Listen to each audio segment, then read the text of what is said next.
There she is. How are you, my dear? Hi. Aw, Bill and Jono. What a dream come true. What's up? Sarcasm already.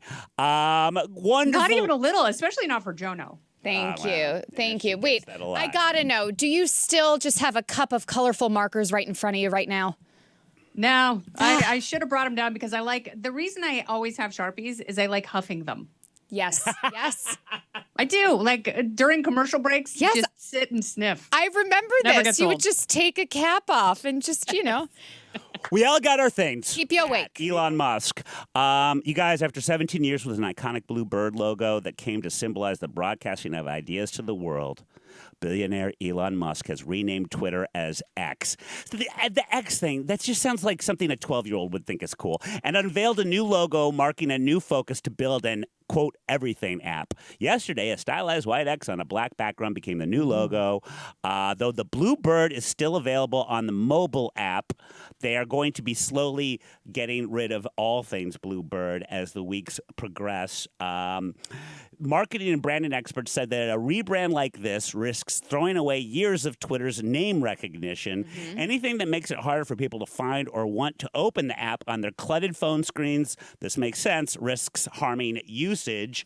In response to a tweet asking Elon what tweets will be called under X, ready for this? Musk replied, X's. Okay. He co-founded X.com as an online bank in 1999, later transformed it into PayPal, bought the domain back from PayPal in 2017 because it, quote, had sentimental value. Twitter.com will eventually be X.com. Interesting.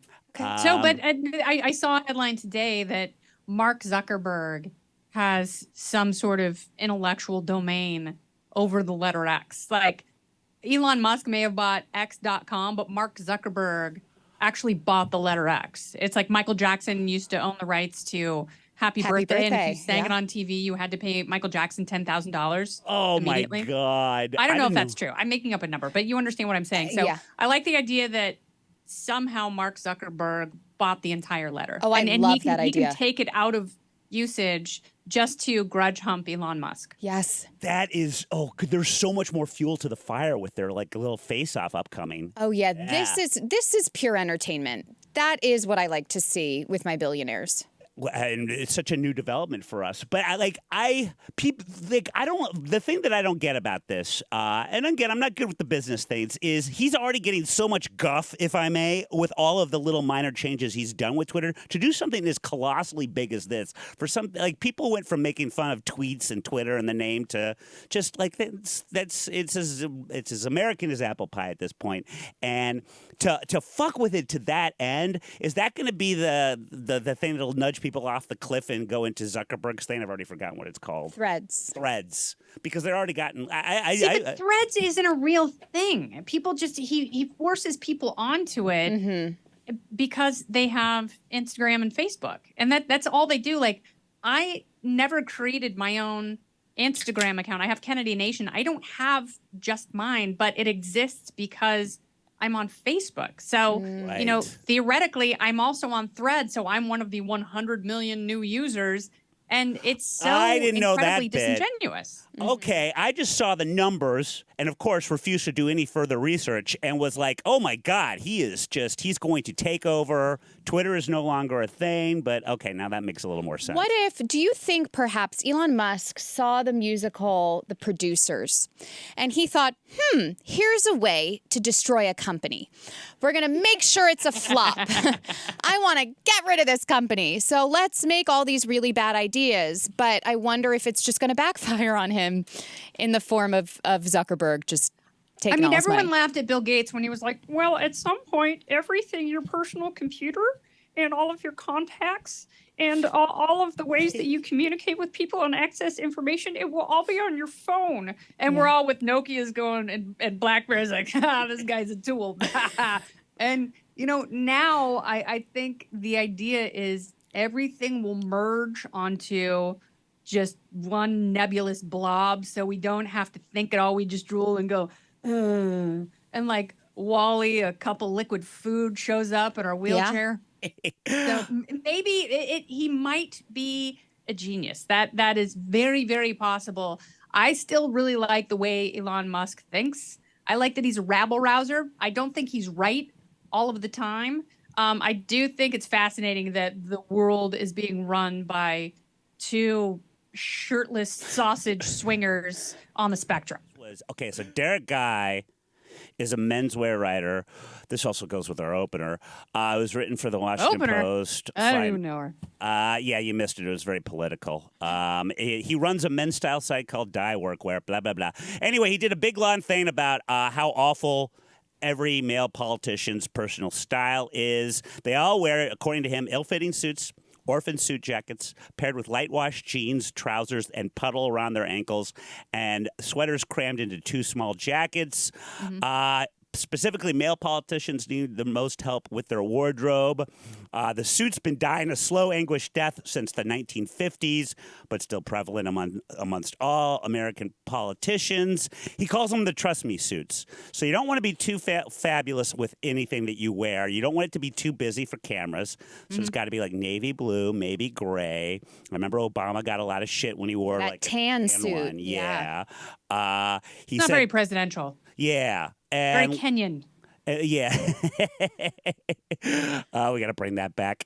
And yeah, that illustration right there sort of says what is kind of acceptable. If they're like going to like if they're going to some factory, you got the flannel over there with the khakis, or he says that the button down where it just looks like you just took off your suit coat and your tie, and then you rolled up your sleeves. He hates that.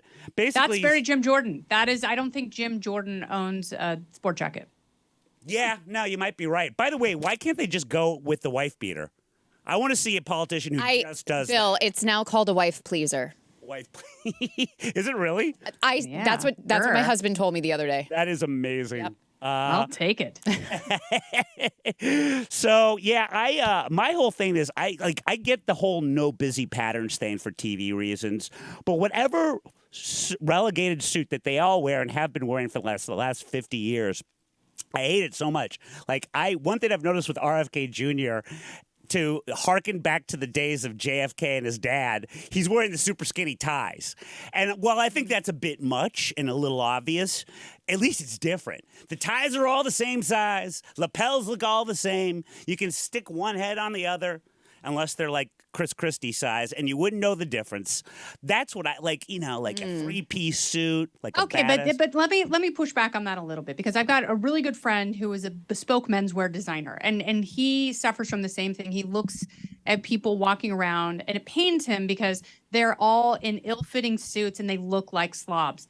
I don't mind that, because I would rather have someone who spent 20 minutes in Men's Warehouse, Right. because he's so ready to spend the rest of his time, or her time, kicking ass for the country and making things better, that they cannot be bothered That's a good looking point. like a pencil-legged fancy lad.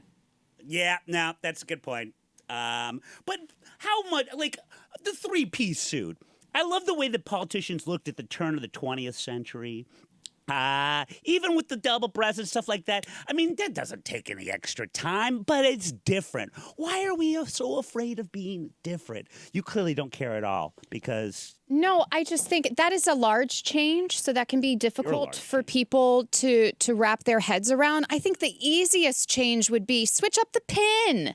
Everyone's wearing the same American flag pin. yeah. Let's get a little fancy Wear with like our a pins. giant American flag pendant on a gold chain. Sure. Like show the world you have money, you're proud of it, you have ascended to your station in life through hard work. America is a meritocracy. No better way of showing that. And have a giant diamond, sapphire, and ruby encrusted American flag pendant just dangling like the weight of a toddler. why did it, Waving in the wind. Don King should have run for something. I mean, all that he used to wear is what you're describing. He was a big pro-Trumpian guy, and seeing him at all of the debates and Trump rallies in 2015, 2016 was such a gift. You could, and it's easy to spot too, because even if it's just from the audience's perspective, you see it's like a white flame just coming out, and you know exactly where he's sitting. You can see him nodding and everything from behind. But yeah, is there anything you would add to that they don't already wear aside from a gigantic flag the size of their head on their lapel? No, I don't generally think about men's clothing that much. Although That's once when I was problem. younger and I was watching, this might have been after 9/11 or a hurricane or something, and I saw a politician, giving a speech with his jacket off, his sleeves rolled up. And I said to my dad, I'm like, why do they look like that? Like, why aren't they wearing a suit jacket? And my dad said it's supposed to look like they're at work. They've rolled up their sleeves, Yep. they're getting dirty, they're fixing things. And that makes a lot of sense. And yet we all know they aren't actually doing like labor. But Uncalloused, smooth hands. yes. City The beautiful hats. manicure.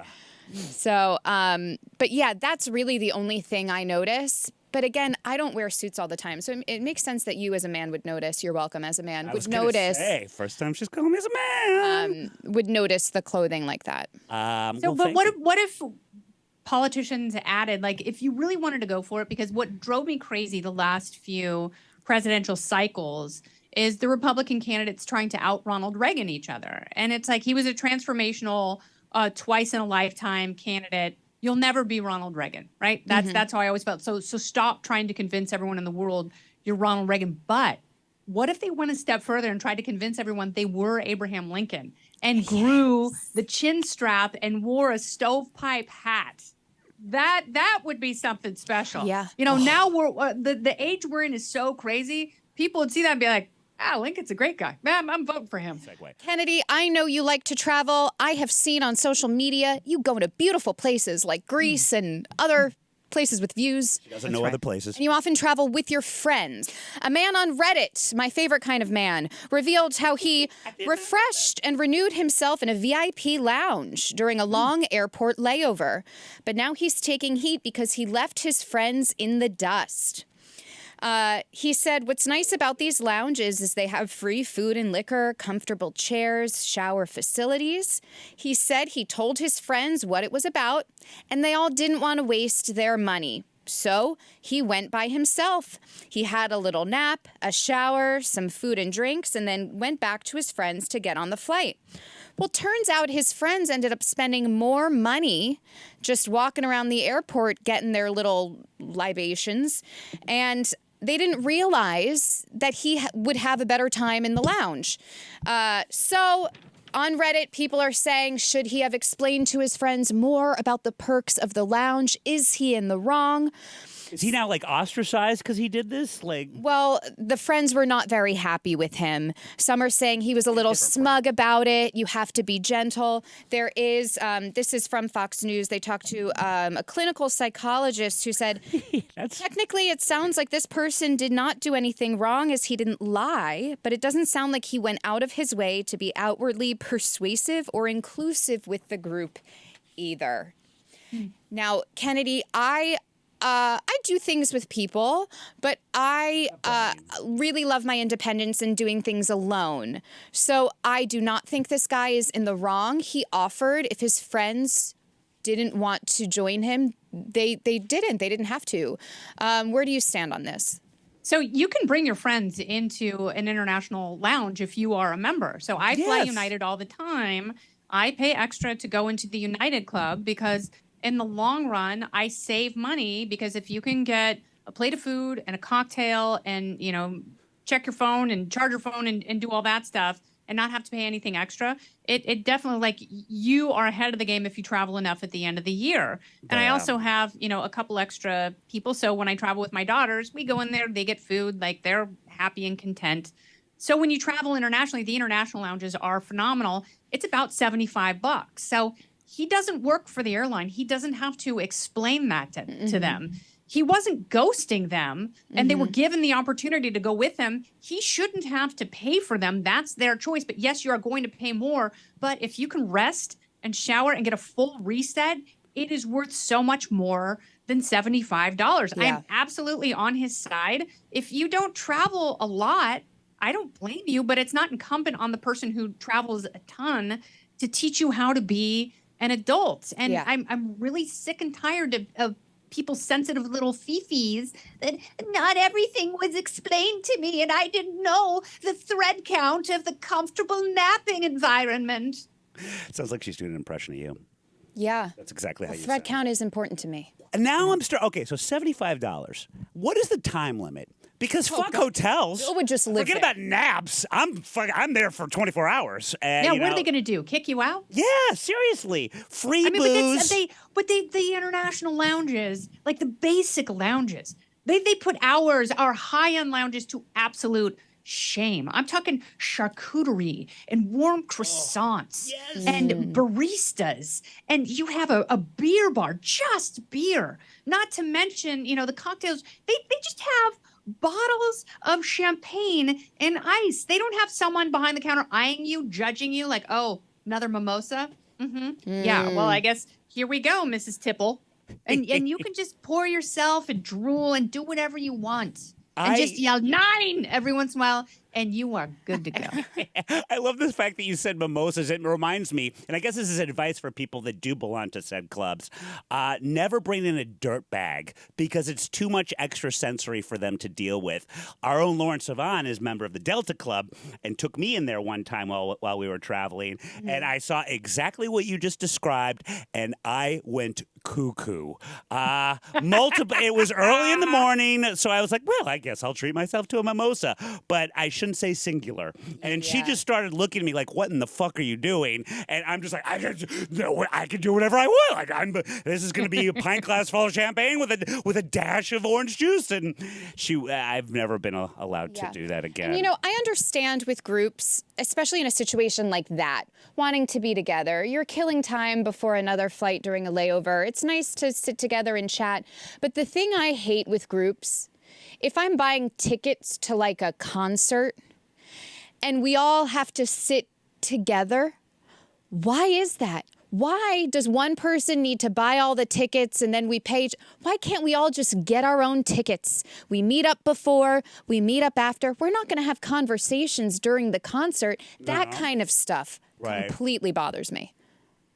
I disagree. I like to sing along. I like to latch arms. I like some air guitar. You're one of those. I like touching people's hair in front of me, especially if I don't know them. I'll take the whole experience. And it doesn't really happen unless you have your party ponies with you. I'm just picturing one hand has got the marker you're sniffing, and the other hand's just all over someone's weave right in front of you. Yep. And the combination, it's just like it is multi-sensory. And it is near orgasmic. Well, aside from one of those big markers that really provides a good huff, I should say. What else? Give us any plugs, promotions. Where can we find you? All the good stuff. Well, I hope you go to foxnewspodcast.com, Apple or Spotify, wherever you get your podcasts, and download Kennedy Saves the World. Do it. It's 5 days a week. I'm having a tremendous time. I've been doing it for a while now. You'll see me on the 5 on Friday, Outnumbered. On Thursday, I'll be hosting Fox News Saturday nights this weekend. So for people who think I haven't been busy, suck it. Or huff it. Exactly. It's your choice. Huff it, even better. Yes.